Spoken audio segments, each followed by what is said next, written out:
একটা কঠিন খবর দেখুন, আপনারা পড়ুন এখানে কি লেখা আছে।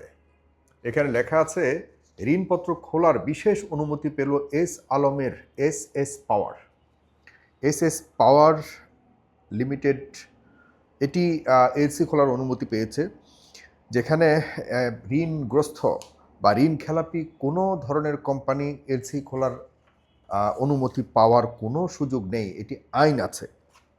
আপনার আইনটি দেখুন, এখানে লেখা আছে যে বাংলাদেশের ব্যাংকের তথ্য অনুযায়ী এস আলম গ্রুপের বিভিন্ন প্রতিষ্ঠানের নামে বেনামে ঋণের পরিমাণ প্রায় 2,25,000 কোটি টাকার বেশি।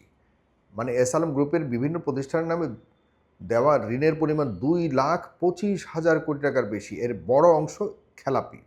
নিয়ম অনুযায়ী খেলাপি প্রতিষ্ঠানের অনুকূলে ব্যাংক থেকে নতুন ঋণ সুবিধা বা এলসি খোলার কোনো সুযোগ নেই। আর সুযোগটা কে দিয়েছে? সুযোগটা দিয়েছে আপনার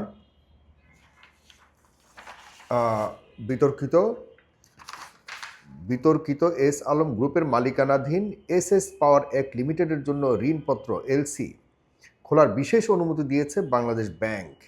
শতভাগ নগদ টাকা জমার বিপরীতে ইত্যাদিতে রাষ্ট্র মালিকানাধীন রূপালী ব্যাংক প্রতিষ্ঠানটির এলসি খুলতে অনুমতি দিয়েছে। এরপর এখানে আরেকটা গুরুত্বপূর্ণ লেখা আছে, সেটি হলো আমি আপনাদেরকে একটু দেখাচ্ছি। ব্যাংক কোম্পানি যে এখানে লেখা আছে বাংলাদেশ ব্যাংকের প্রজ্ঞাপনে বলা হয়েছে রূপালী ব্যাংকে এস পাওয়ার অ্যাক্ট লিমিটেডের অনুকূলে শতভাগ নগদ মার্জিনে আমদানি ঋণপত্র খোলার অনুমতি দেওয়া হলো। ব্যাংক কোম্পানি আইনের 121 ধারায় সরকারের সঙ্গে পরামর্শ করে এই সুযোগ বা এই সুবিধা দেওয়া হয়েছে। 121 ধারায় অনুযায়ী সরকারের সাথে আলাপ আলোচনা করে এই সুযোগ দেওয়া হয়। বিপরীতে বাংলাদেশে এই মুহূর্তে 141টি পাওয়ার স্টেশন বন্ধ আছে। 141টি, এর মধ্যে প্রায় 20টির মতো অর্ধেক সরকারের অর্ধেক বেসরকারিভাবে। ওদের কিন্তু পাওয়ার স্টেশন বা বিদ্যুৎ উৎপাদন কেন্দ্র যেটিকে বলা হয় সেটিকে বা সেগুলিকে খোলার ব্যাপারে সরকারের পক্ষ থেকে কোনো ধরনের সুবিধা দেওয়ার কথা শুনিনি। কিন্তু এস আলমের মালিকানাধীন, তার এখানে 70% মালিকানা রয়েছে যে পাওয়ার স্টেশনটি চট্টগ্রামের বাঁশখালীতে রয়েছে, সেটিকে খোলার অনুমতি বা কয়লা আনবার অনুমতি দেওয়া হয়েছে এবং টাকা পয়সা দিয়ে তাকে, যদিও বলা হচ্ছে যে শতভাগ তার নিজস্ব টাকা দিয়ে এলসি খুলতে হবে, সরকারের কোনো ব্যাংকের মানে এই পুরোপুরি এই দায়িত্ব নেবে কে? রূপালী ব্যাংক। রূপালী ব্যাংক কার? সরকারের। বলা হচ্ছে এস আলম আর রূপালী ব্যাংক শুধুমাত্র, এর মধ্যে কেন্দ্রীয় ব্যাংকের কোনো দায় নেই। আরে ভাই, কেন্দ্রীয় ব্যাংক কার আর রূপালী ব্যাংক কার? রূপালী ব্যাংক তো আমাদের সরকারের। তো এই কথার মধ্যে ফাঁক ফোকর রেখে তো লাভ নাই। এই এস আলম গ্রুপ বাংলাদেশের অর্থনীতিকে পদদলিত করে ধ্বংস করে দেওয়ার সবচেয়ে বড় দায় যদি কাউকে দিতে হয় তাহলে এই এস আলম গ্রুপকে দিতে হবে, এবং এই সাইফুল আলম হলো এর মূল হোতা। শেখ হাসিনার বাংলাদেশের আদানি ছিল এস আলম। নরেন্দ্র মোদীর যেমন আদানি কোটি লক্ষ লক্ষ কোটি টাকা মানে রুপি সেখানে একদম দিনের আলোতে লুটপাট করছে, কিছুই করার নাই ওখানে। আমাদের দেশের আদানি হয়ে উঠেছিল এস আলম। কিন্তু দুঃখজনক ব্যাপার হলো বাংলাদেশের 24-এর পতনের পর এস আলমকে পুনর্বাসন করবার বহু ধরনের চেষ্টা চলমান আমরা দেখেছি, বহু ধরনের চেষ্টা শুনেছি। জনগণ সচেতন সজাগ থাকবার কারণে, প্রতিবাদ করবার কারণে অনেক চেষ্টা থেকে ফিরে আসতে বাধ্য হয়েছে সরকারের গুরুত্বপূর্ণ কেউ কেউ। আমি আরও স্পষ্ট করে বলবো, আপনারা দেখুন, মানে আমি খুব গুরুত্বপূর্ণ এই কথাগুলি মনোযোগ দিয়ে শুনুন। বর্তমান যে বিদ্যুৎ সংকট রয়েছে, এই সংকটগুলি গতকালকেও দেখলাম কিছু কিছু বিশেষজ্ঞ বলছে যে গ্যাস সংকট বা এই সংকটগুলি কৃত্রিমভাবে করা হচ্ছে। কারণ সেখানে ভাসমান যে টার্মিনাল করতে হবে, এলএনজি আনলে পরে সেখানে যে অবকাঠামো তৈরি করতে হবে, সেগুলিকে করার জন্য জনসমর্থন আদায়ের জন্য সেখানে কিন্তু বিদেশি কোম্পানিকে এখানে দিতে হবে। সেই বিদেশি কোম্পানিরা কিন্তু যে আসবে তাদের কিন্তু প্রায় হাজার হাজার কোটি টাকার এখানে প্রজেক্ট। এগুলিকে বিদেশি কোম্পানিকে দেওয়ার ব্যাপারে যে টেন্ডার হবে, এসব টেন্ডার কিন্তু সরকারের এখানে বড় ধরনের হস্তক্ষেপ থাকবে, পার্টনারশিপ থাকবে, কমিশনের বিষয় আছে। সেই সব কিছুকে মিলিয়ে জনগণের কাছ থেকে তো একটা সমর্থন নিতে হবে যে হ্যাঁ, আমরা সরকার এটা করতে যাচ্ছে, সুতরাং আপনারা সমর্থন দেবেন, আপনারা কোনো সমালোচনা করবেন না। যদিও সরকার কি আর মানুষের সমালোচনার কোনো ধার ধারে, তবুও অনেকে, বিশেষ আমি গতকালকে দেখলাম বিশ্লেষকরা অনেকে মনে করছে যে গ্যাস আমদানির ক্ষেত্রে সরকার কৃত্রিম একটা সংকট তৈরি করবার চেষ্টা করছে। যাচাইয়ের বিষয় রয়েছে এখানে।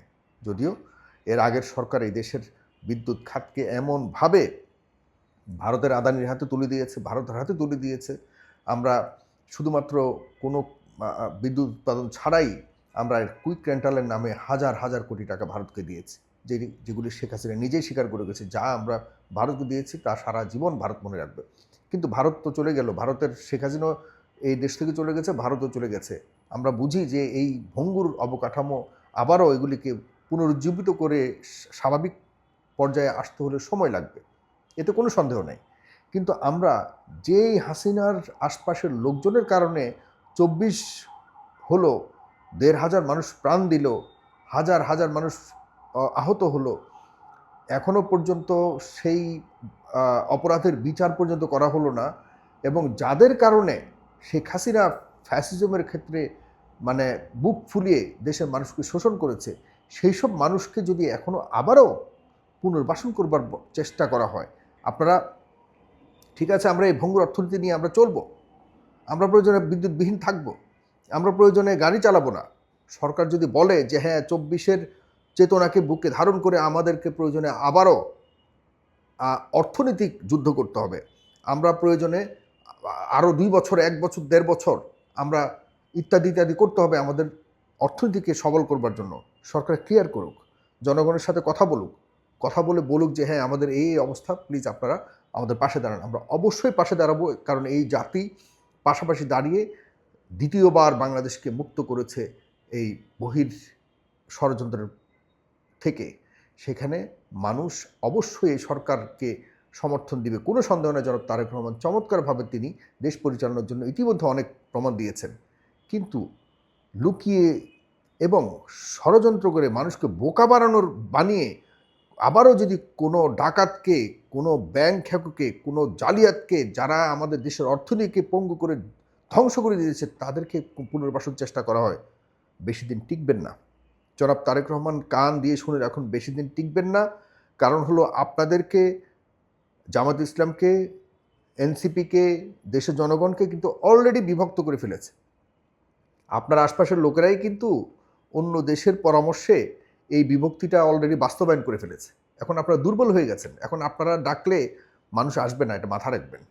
আপনারা খুব কচু পাতার উপরে পানি রাখলে যেরকম টলমল করে, যে কোনো মুহূর্তে পড়ে যাওয়ার মতো অবস্থা, এই অবস্থাতে কিন্তু চলে যাচ্ছেন। আপনারা বুঝতেও পারছেন না কারা আপনাদের মধ্যে, আপনার খুব কাছাকাছি বসেই কিন্তু এগুলি বাস্তবায়ন করছে। আমি আরও খুলে বলবো একটা সময় ইনশাল্লাহ।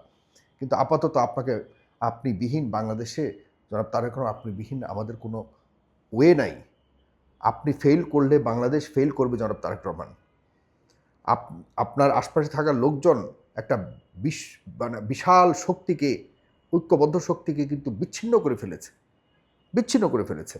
সেটা ভিন্ন একটা বিষয়, কথা বলবো সেটা নিয়ে। কিন্তু আপাতত বাংলাদেশে এই এসালম গ্রুপের যারা আশপাশে থেকে মানুষের অর্থকে শোষণ করে দেশকে করেছে, এর মধ্যে অন্যতম আরেকটি রয়েছে নাবিল গ্রুপ। এই নাবিল গ্রুপের ব্যাপারে আওয়ামী লীগ থাকা অবস্থাতেই তখনই কিন্তু এসালমের ব্যাপারে যে কথাবার্তা উঠেছিল, যে নাবিল গ্রুপেরও কিন্তু এসালমের শিষ্য, এসালমকে আনবার জন্য বর্তমানে সবচেয়ে বড় এজেন্ট হিসেবে কাজ করছে নাবিল গ্রুপ।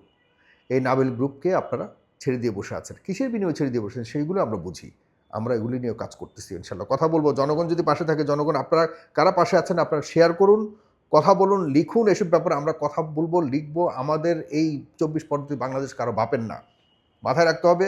আওয়ামী লীগও এই দেশ থেকে একবারে পুরো চলে গেছে এবং এই দেশের সব কিছু রেখে চলে গেছে তা না, তারাও কিন্তু এই দেশের মালিক। আমি তাদেরকেও বলবো, প্লিজ এই দেশকে আর ধ্বংস হতে দিবেন না। যারা আওয়ামী লীগের প্রকৃত সমর্থক, আপনারাও কথা বলুন, আপনারাও দোষের বিরুদ্ধে কথা বলুন, দেশের অর্থনীতি যারা ধ্বংস করছে তাদের বিরুদ্ধে কথা বলুন।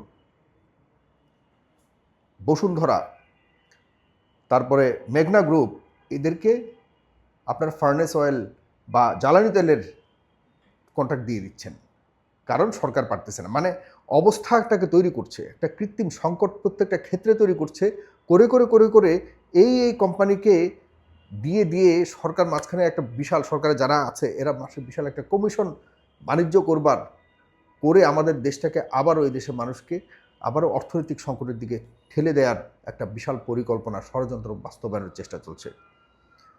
দয়া করে এগুলি করবেন না। আমরা রাস্তায় যদি মানুষ নামে আটকাতে পারবেন না, স্রোত নামবে, স্রোত। মানুষ কিন্তু এখনও সহ্য করছে, বিদ্যুৎ নাই, গ্যাস নাই, এগুলি সহ্য করছে, কারণ মানুষ মনে করে যে আপনাদের এখনও পর্যন্ত অনেক পরিশ্রম করতে হবে, ভঙ্গুর অনেক অবকাঠামোকে আবারও পুনর্নির্মাণ করতে হবে। কিন্তু এগুলির ভিতরে, এগুলির পেছনে যদি সেই অপরাধীদেরকে আপনারা সুযোগ দেন, মানুষ কিন্তু আপনাদেরকে সুযোগ দেবে না। সুতরাং সাবধান। কোনোভাবেই জ্বালানি তেলের যে আমদানির ঠিকাদারি বসুন্ধরা গ্রুপকে দেওয়ার কথা বলা হচ্ছে বা শুনছি। মেঘনা গ্রুপ, যে মেঘনা গ্রুপের কারণে বাংলাদেশের মিডিয়া ধ্বংস হয়ে গেছে। টিকে গ্রুপ, যারা শুনেছি এর আগেও আসছে পত্রিকাতে যে লক্ষ লক্ষ কোটি টাকা বিদেশে পাচার করেছে, এদের ব্যাপারে সোচ্চার আছি আমরা। এদের ব্যাপারে কোনো কিছু করতে চাইলে রাস্তায় নামবো আমরা ইনশাল্লাহ। আর এই এস আলমের ব্যাপারে এটা যদি মনে করেন যে আমরা বোকা, তাহলে ভুল করবেন। একটা পরিবেশ তৈরি করে এস আলমকে আজকে এটা দিচ্ছেন, কালকে এস আলমকে আরেকটা দিবেন, এভাবে এস আলমকে নর্মালি করার যে মানে ষড়যন্ত্রের মধ্যে পরিকল্পনা নিয়েছেন, ষড়যন্ত্রের মধ্যে দিয়ে এটি বাস্তবায়ন হবে না। আপনারা ব্যাকফায়ার করবে আপনাদের এই পরিকল্পনা। ধন্যবাদ। সালাম।